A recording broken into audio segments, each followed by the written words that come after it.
নমস্কার আমার প্রিয় সকল বন্ধুরা, কেমন আছো সবাই? আশা করছি যে যেখান থেকে আমার এই ভিডিওটি দেখছো সবাই ভালো আছো এবং সুস্থ আছো। সবাইকে জানাই শুভ সকাল। এখন ঘড়িতে বাজে 5টা, আর 5টার থেকে আজকের কাজকর্মটা শুরু করলাম আর ভিডিওটাও স্টার্ট করলাম। সকালবেলা উঠেছি সেই 3:30টার সময়, কারণ ওই যে ঘুম ভেঙে গিয়েছিল 3:30টার সময়। আর আমার না একবারে ওই যদি ঘুম ভেঙে যায় তাহলে আর রাত্রে ঘুমই আসে না। ওই 3:30টার সময় ঘুম ভেঙে গিয়েছিল, তারপরে ওই শুয়ে শুয়ে ফোন দেখছিলাম। তারপরে বাইরে যেই একটু আলো হলো সেই বাইরে এসে কাজকর্ম শুরু করে দিয়েছি। আর যেহেতু বাড়িতে নেই তার জন্য সংসারের সমস্ত কাজবাজ কিন্তু একা হাতেই করতে হবে, তার জন্য একটু তাড়াতাড়ি উঠেই করে নিচ্ছি। আর আমার ওই যে রোজ 5টা বেজে গেলে জানো তো আর ঘুম ভাঙে না, একটা অভ্যাস হয়ে গিয়েছে। রোজ 5টার সময় ঘুম থেকে উঠে যেই 5টা বেজে যায় সেই আমার ঘুমটা ভেঙে যায়। আর এইদিকে উঠোন ঝাড়ু দেওয়াও কমপ্লিট, তারপরে এই যে ঝাঁটাটা ধুয়ে নিচ্ছি। আর এই সকালবেলা উঠোনটা ঝাড় দিয়ে তারপরে ঝাঁটা আর পাটা ধুয়ে নিই। আর যখন বিকেলবেলা আবার ঝাড় দিই জানো তো, তখন কিন্তু এই ঝাঁটাটা ধুই না, বাসি উঠোন ঝাড় দিলে ঝাঁটাটা ধুতে হয়। তো মা এটাই শিখিয়ে এসেছে, তো সেটাই আমি করি। আর এদিকে উঠোনটা ঝাড়ু দিয়ে তারপরে এই যে কলপারে থালা বাসনগুলো নিয়ে যাচ্ছি, থালা বাসনগুলো মেজে নেবো। আমাদের গ্রামের মানুষদের বিলাসিতা করলে চলে না। সারাদিন অক্লান্ত পরিশ্রমের পরও সবার মুখে কিন্তু হাসি ফোটাতে পারি না আমরা গৃহবধূরা। তো চলো আজকে এই থালা বাসন মাজতে মাজতে তোমাদের কিছু মিষ্টি কমেন্টের রিপ্লাই দিয়ে দিই। রুমি দত্ত দিদিভাই আমাকে কমেন্ট করেছে, ঝর্ণা তুমি কি নিজে পছন্দ করে বিয়ে করেছো? আমি শিলং থেকে কমেন্ট করছি। তো সবার ফার্স্ট বলি দিদিভাই, শিলং থেকে কমেন্ট করছো মানে আমার ভিডিওটি তুমি অত দূর থেকে দেখছো, তো অসংখ্য ধন্যবাদ আমার ভিডিওটি দেখার জন্য। আর তুমি একটা সুন্দর মিষ্টিও কমেন্ট করেছো যে আমি নিজে পছন্দ করে বিয়ে করেছি নাকি। তো আমি নিজে পছন্দ করে একদমই বিয়ে করিনি, বাড়ি থেকে বাবা মা যেটা পছন্দ করে দিয়েছে তো সেটাই বিয়ে করেছি। দিদি ভাই তুমি তোমার কমেন্টের রিপ্লাইটা পেয়ে গিয়েছো। আর যদি তোমাদের কারোর মনে কোনো কোশ্চেন থাকে তো আমাকে সেটা কমেন্টে জানাতে পারো, আমি এরকম ভিডিওর মাধ্যমে রিপ্লাইগুলো দিয়ে দেবো। তো এইদিকে দেখো থালা বাসনও মাজা কমপ্লিট হয়ে গিয়েছে, এবার ওইগুলোকে ধুয়ে ঘরের দিকে নিয়ে যাচ্ছি। আর এখনো কিন্তু সোনা বাবা উঠিনি, ওর উঠতে 9টা বেজে যাবে। তো ও যতক্ষণে ঘুম থেকে না ওঠে না ততক্ষণে একটু শান্তিভাবে কাজকর্মগুলো করে নিতে পারি। তারপরে ও যখন ঘুম থেকে উঠে পড়ে তখন ওকেও দেখতে হয়, আর সংসারের কাজকর্ম করতে গেলেও না হাঁপিয়ে যায়। আর মা যেহেতু বাড়িতে নেই সবটা একা হাতে করতে হবে, তার জন্য সোনা বাবা ওইদিকে ঘুমিয়ে আছে আর তাড়াহুড়ো করে আমি এইদিকে সংসারের সমস্ত কাজকর্মগুলো করে নিচ্ছি। তোমরা এখনো পর্যন্ত যারা আমার ভিডিওটি দেখছো, যদি ভিডিওটি কোথাও ভালো লেগে থাকে তাহলে একটা লাইক, কমেন্ট এবং চ্যানেলটা সাবস্ক্রাইব করে দিও এবং আমার পাশে থেকো। আর ওইদিকে সব কাজ কমপ্লিট, তারপরে সবার শেষে ঘরটা মুছে নিচ্ছি। আর ঘরটা জানো তো এই বর্ষার সময় ভীষণ পরিমাণে নোংরা হয়, মানে ওই যে সোনা বাবা যেহেতু ছোট আছে ও নিচে লাভে খালি পায়ে আবার এই সোজা ঘরে উঠে পড়ে, যে ওই কাদার যে পায়ের ছাপগুলো না ওগুলো ভীষণ পরিমাণে খারাপ দেখায় কিন্তু ঘরের মধ্যে। আর মাটির ঘর তো ভীষণই ভালো লাগে, সপ্তাহে 1 দিন কি 2 দিন বাদে বাদে 1 দিন গোবর দিলেও হয়ে যায়, কিন্তু এই পাকা ঘর জানো তো রোজই না মুছলে ভীষণ একটা সমস্যা হয়ে যায়। আর বর্ষাকালে তো ভীষণভাবে নোংরা হয় ঘর। কালকে রাত্রেবেলা রান্না হয়েছিল গ্যাসে, তো সেই ভাত রান্না করেছিলাম। ওই যে ভাতের মাঠটা না গ্যাসের উপরে রয়েছে, দেখো শুকিয়েও গিয়েছে। আর কালকে রাত্রেবেলা ওই যে পরিষ্কার করা হয়নি, তো সকালবেলা এখন গ্যাসটা পরিষ্কার করে নিচ্ছি। আর পরিষ্কার পরিচ্ছন্ন জায়গায় রান্না বান্না থাকতে কার না ভালো লাগে বলো তো। আর আমাদের প্রত্যেকটা গৃহবধূর কিন্তু বেশিরভাগ সময়টাই রান্নাঘরে কাটাতে হয়, তার জন্য যতটা পারি চেষ্টা করি রান্নাঘরটা পরিষ্কার পরিচ্ছন্ন রাখার। রান্নাঘর যদি পরিষ্কার পরিচ্ছন্ন থাকে তাহলে মনটাও ভালো হয়ে যায়। আর এইদিকে এই যে এই বালতির ভিতরে না থালা বাসন রাখি, তো অনেক দিন ধরে থালা বাসন রাখছি, গন্ধ হয়ে গিয়েছে বলে একটু মেজে নিলাম। মেজে এখানে জল ঝরতে দিচ্ছি, জলটা ঝরে গেলে তারপরে ওর ভিতরে আবার থালা বাসনগুলো রেখে দেবো। এখানে সব কাজকর্ম কমপ্লিট করে তারপরে এখানে একটা বোতল নিয়ে বসে পড়েছি, একটু জল খেয়ে নেবো। তো খালি পেটে একটু জল খেলে ভালো হয়, তার জন্য এখানে খালি পেটে অল্প একটু জল খেয়ে নিচ্ছি। আর ওই যে আগের দিন রাত্রেবেলা শরীরটা খারাপ ছিল, গ্যাস হয়েছিল, তার জন্য আজকে সকালবেলা খেলাম। আর তারপরে কিন্তু আর মনে থাকবে না খাওয়ার কথা। আর এদিকে হচ্ছে কাকিমাকে বলেছিলাম যে তেলা কচুর ডোক তুলে নিয়ে আসতে, তো কাকিমা সেটা তুলে এনে দিয়েছে। তো এটা হচ্ছে রান্না হবে, তোমরা চিনে থাকবে কি জানি না।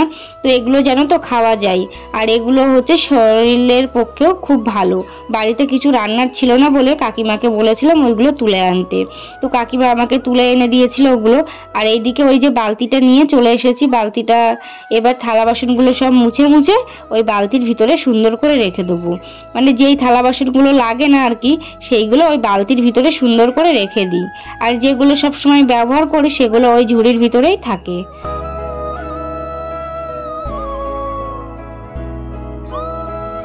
তো বন্ধুরা, আজকে যে ভিডিওটা এই ভিডিওটি করছি, এটাই হলো আমার হয়তো শেষ ভিডিও। আবার কবে ভিডিও দেবো জানি না, অনেকটাই শরীরটা খারাপ, যে আমি সুস্থ না হওয়া পর্যন্ত ভিডিও কোনো মতেই দেব না। তো আগে সুস্থ হয়ে নিই, তারপর তোমাদেরকে আবার নতুন নতুন ভিডিও দেবো। আবার জানো তো কালকে ডাক্তারের কাছে যাব, মানে কল্যাণী যাব কালকে। কল্যাণী নাকি সিএমসি না কি আছে জানি না, আমার বাবা ওখানে অ্যাপার্টমেন্ট তুলেছে, তো কালকে যাব। আর তোমাদেরকে জানো তো একটু সুস্থ না হলে ভিডিও দিতে পারবো না। তো আমি সুস্থ হয়ে নিই, ততদিন আমার পাশে থেকো, আমি আবার কিছুদিন পরেই তোমাদেরকে ভিডিও দেবো। তো আর এখানে দেখো যে ওই যে তেলা কচুর ডোকগুলো এনেছিলাম না, ওখান থেকে এই যে এইগুলো বাদ দিয়ে নিচ্ছি। তো এইগুলো বাদ দিয়ে তারপরে নিতে হয়, তো এখন সেগুলো বেছে নিচ্ছি, নিয়ে তারপরে রান্নার জোগাড়টা করে নেবো আজকে দুপুরবেলা।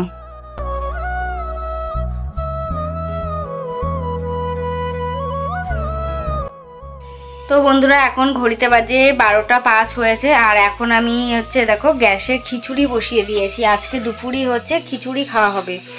কারণটা বলছি, দুপুরে খিচুড়ি হবে কারণ হচ্ছে হাজব্যান্ড বাড়িতে থাকবে না, ও যাবে আমার ছোট বোনকে আনতে বাপের বাড়িতে। তো ও ওখান থেকে খাওয়া দাওয়া করবে আর আমার জন্যও নিয়ে আসবে। আর এখানে হচ্ছে সোনা বাবার জন্য খিচুড়ি বসিয়ে দিয়েছি, ও সোনা বাবা যাবে, তো আমি ওকে খিচুড়ি খাইয়ে তারপরে পাঠাবো। আর তারপরে ওখানে গিয়ে যদি ওর দিদা ওকে খাইয়ে দেয় তাহলে খাইয়ে দেবে, কারণ ও তো মা ছাড়া কারোর হাতে খায় না। আর ওর হচ্ছে পিসিমণির হাতে, ছোট পিসিমণির হাতে ছাড়া ও খায় না। তো যদি মা না খাওয়াতে পারে, তার জন্য হচ্ছে আমি খিচুড়িটা খাইয়ে ওকে পাঠাবো। আর যদি কিছু বেঁচে থাকে খিচুড়ি, তার থেকে আমিও খেয়ে নেবো। একটু বেশি করে চাল দিয়েছি, যেন আমারও হয়ে যায় খিচুড়িটা। আর হাজব্যান্ড আসার সময় ভাত আর হচ্ছে তরকারি নিয়ে আসবে। মা বললো তুই একা বাড়িতে আসিস, রান্না করতে হবে না, আমি ভাত তরকারি পাঠিয়ে দেবো, খেয়ে নিস। তো তাই ভালো হবে। আর একার জন্য কি বলতো, রান্না করতে একদমই ভালো লাগছে না। আর রাত্রেবেলা আবার বোন আসবে, যেহেতু বোনের জন্যও রান্না করতে হবে, তখন সবাই মিলে আর কি রাত্রে একেবারে রান্না করব। এখন খিচুড়ি বসিয়ে দিয়েছি। তো সোনা বাবা এখন ওইদিকে স্নান করছে, ও স্নান করে আসুক, ওকে রেডি করে পাঠিয়ে দেবো। তারপরে আমি স্নান করে ভিডিও এডিট করব, পোস্ট করতে হবে একটা ভিডিও, মানে আপলোড বসাতে হবে, অনেক কাজ আছে। তো সোনা বাবা চলে গেলে তারপরে সেই কাজগুলো করে নেবো। তো আমি একেবারে রেডি হয়ে, মানে সোনা বাবাকে যখন রেডি করে পাঠাবো তখনই তোমাদের সামনে ক্যামেরাটা নিয়ে আসবো। এখনের মতন টাটা, খিচুড়িটা হয়ে এসছে প্রায়, একটা ছিটি মারলেই লাভিয়ে দেবো। আর এদিকে দেখো হাজব্যান্ড বাড়িতেও চলে এসেছে, মানে বাবার বাড়িতে গিয়েছিল, সেখান থেকে বাড়িতে চলে এসেছে। আর আসার সময় কিছু বাজার করে এনেছে, কারণ সে 1 সপ্তাহ বাড়িতে থাকবে না, আর বাড়িতে মাও নেই, তার জন্য কিছু বাজার নিয়ে এসছে। মুড়ি, চানাচুর, ডাল, সোয়াবিন এবং ডিম। তো এইগুলো এনেছিল, কারণ বোন যেহেতু আছে, আমি একা থাকলে কোনো ব্যাপার ছিল না, আলু সিদ্ধ দিয়েও খেয়ে নিতে পারতাম। বোন যেহেতু এসেছে আমার বাড়িতে, তার জন্য তো ওকে সবসময় আলু সিদ্ধ বা কিছু খেতে দেওয়া যায় না, তার জন্য এখানে ডিম এইগুলো নিয়েছে। আর এখানে দেখো মা বাড়ি থেকে ভাতও পাঠিয়ে দিয়েছে আমার জন্য। ভাত, ওখানে আছে আলু ভাজি এবং শাক ভাজি, আর এখানে আছে কুচে মাছ আলু তরকারি, আর এখানে আছে মুসুরির ডাল, আর এখানে আছে খাসির মাংস। তো এটা কিন্তু আমার জন্য রান্না করেছে মা, ঝাল ছাড়া, মানে ঝালটা একটু কম দিয়ে তারপরে রান্না করেছে। আর এইদিকে আছে ভেন্ডি পাঠিয়েছে, এটা হলাম বাবাদের ক্ষেতের। আর এই যে বরবটি, এটা কিন্তু কেনা বরবটি, এটাও আমার কাছে পাঠিয়ে দিয়েছে, কি বলবো বলো। আর এর ভিতরে 2 রকম শাক আছে, ব্রাহ্মণী শাক এবং গোলপাতা এক ধরনের শাক। তো এই হলো মা এইগুলো পাঠিয়েছে। আর এখানে হাজবেন্ড যে ডিমগুলো এনেছিল সেগুলো এখন মানে বের করে নিচ্ছি, ঠোঙা থেকে বের করে এখন ফ্রিজে রেখে দেবো। তো আমাদের এই অল্প ইনকামের সংসারে জানো তো এইভাবেই চালাতে হয়। আমার বরের অল্প ইনকাম হলেও আমাদের খাওয়া না চললেও আমাদের মধ্যে জানো তো অনেক ভালোবাসা আছে এবং মিল আছে, যেটা হয়তো কারো টাকা পয়সা থাকলেও সেই মিলটা সবার ভিতরে থাকে না, যেটা আমাদের দুজনের ভিতরে আছে। তো সারা জীবন একসাথে এইভাবে চলতে চাই। আর তোমরা এখনো পর্যন্ত যারা আমার ভিডিওটি দেখছো, ভিডিওটি লাইক, কমেন্ট এবং চ্যানেলটা সাবস্ক্রাইব করে দিও। আবার নেক্সট ভিডিওই দেখা হবে তোমাদের সাথে। আর এখানে দেখো ডালও ঢেলে নিচ্ছি। তো যেই ডালগুলো না, ওই ডালগুলো হচ্ছে সকালবেলা আমি এনেছিলাম দোকান থেকে, তো সেই ডালটা ওখানে ঢেলে দিচ্ছি।